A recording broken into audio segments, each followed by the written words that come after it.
आप जानते हैं ओवल प्रोजेक्ट इंजीनियरिंग लिमिटेड के बारे में। यह company gas pipeline, city gas distribution, petroleum infra के काम करती है। इसके क्लाइंट में कई सरकारी गैस डिस्ट्रीब्यूशन कंपनियां हैं साथियों।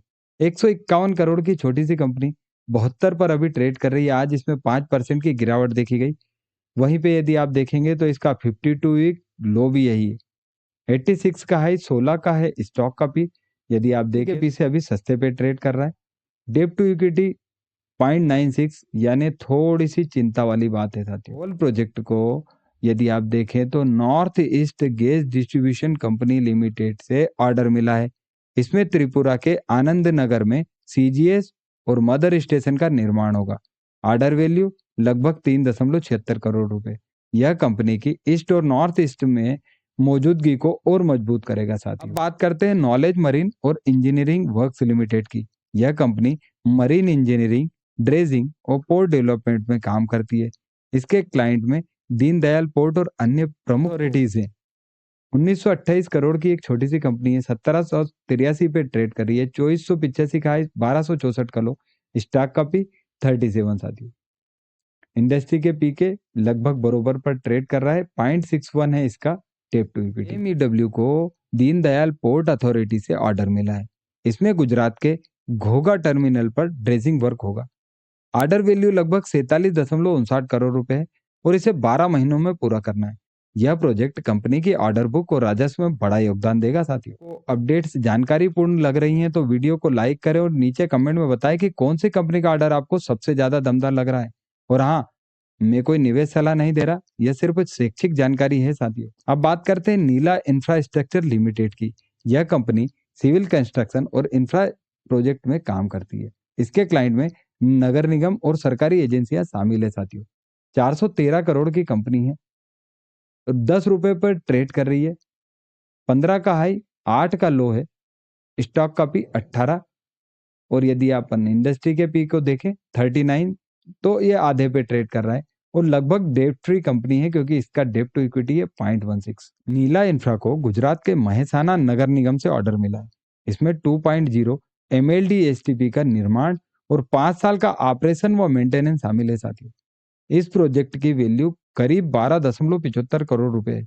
यह कॉन्ट्रैक्ट कंपनी की स्मार्ट इंफ्रा और अर्बन डेवलपमेंट सेक्टर में स्थिति को मजबूत करता है साथियों। बात करते हैं गोपाल स्नैक्स। यह कंपनी भारत की जानी मानी फूड और स्नैक्स मैन्युफैक्चरर है। इसके ब्रांड गुजरात और महाराष्ट्र और नॉर्थ ईस्ट में काफी पॉपुलर। 790 करोड़ की कंपनी है। यदि करंट प्राइस देखे तो 385। आज इसमें 6% की बढ़त हुई साथियों। 520 का है, 253 का लो। स्टॉक का भी आपको महंगा दिख रहा होगा, लेकिन प्रमोटर की होल्डिंग 82% के समथिंग आपको इसमें प्रमोटर दिखेंगे साथियों। और यदि प्रमोटर को इन पे विश्वास है तो कहीं ना कहीं हाँ, ये सोचने वाली बात होगी। ने 2 नई थर्ड पार्टी मैन्युफैक्चरिंग फैसिलिटीज के साथ लॉन्ग टर्म एग्रीमेंट किया है। यह फैसिलिटीज कर्नाटक के हिरियूर और उत्तराखंड के काशीपुर में स्थित है। इससे कंपनी के प्रोडक्शन क्षमता और डिस्ट्रीब्यूशन नेटवर्क और मजबूत होगा साथियों। यहाँ पर ये आप जानकारी देख सकते हैं। आप जानते हैं यूनिकॉमर्स ई सॉल्यूशन लिमिटेड के बारे में। यह कंपनी भारत की सबसे बड़ी ई कॉमर्स इनेबल अब जानते हैं यूनिकॉमर्स ई सॉल्यूशन लिमिटेड के बारे में। यह कंपनी भारत की सबसे बड़ी ई कॉमर्स इनेबल आप जानते हैं यूनिकॉमर्स ई सॉल्यूशन लिमिटेड के बारे में। यह कंपनी भारत की सबसे बड़ी ई कॉमर्स प्लेटफॉर्म वाली कंपनी है। इसके क्लाइंट में मिंत्रा, नेटमेट्स, हाउस ऑफ अनीता डोंगरे और कई बड़े रिटेल ब्रांड शामिल है साथियों। 1562 करोड़ की कंपनी है। 150 पर ट्रेड कर रही है। आज 1% की बढ़त देखी गई। 251 का हाई, 96 का लो। 86 चल रहा है स्टॉक का पी, जो कि बहुत महंगा है साथियों। इंडस्ट्री पी से लगभग 2.5 गुना पे ये ट्रेड कर रहा है, लेकिन एक डेट फ्री कंपनी है साथियों। कॉमर्स को भारत की iconic personal care company Dabur से बड़ा ऑर्डर मिला। डाबर ने अपने ब्यूटी और personal care brand new you के लिए यूनिकॉमर्स को चुना है ताकि उसके ओमनी चैनल ऑपरेशन को स्ट्रीमलाइन और मजबूत किया जा सके। इस पार्टनरशिप से डाबर को बेहतर ई कॉमर्स और रिटेल इंटीग्रेशन मिलेगा और यूनिकॉमर्स को भी एफएमसीजी सेक्टर में अपनी पकड़ और बढ़ाने का मौका मिलेगा साथियों। यह दोनों कंपनी के लिए विन विन सिचुएशन है।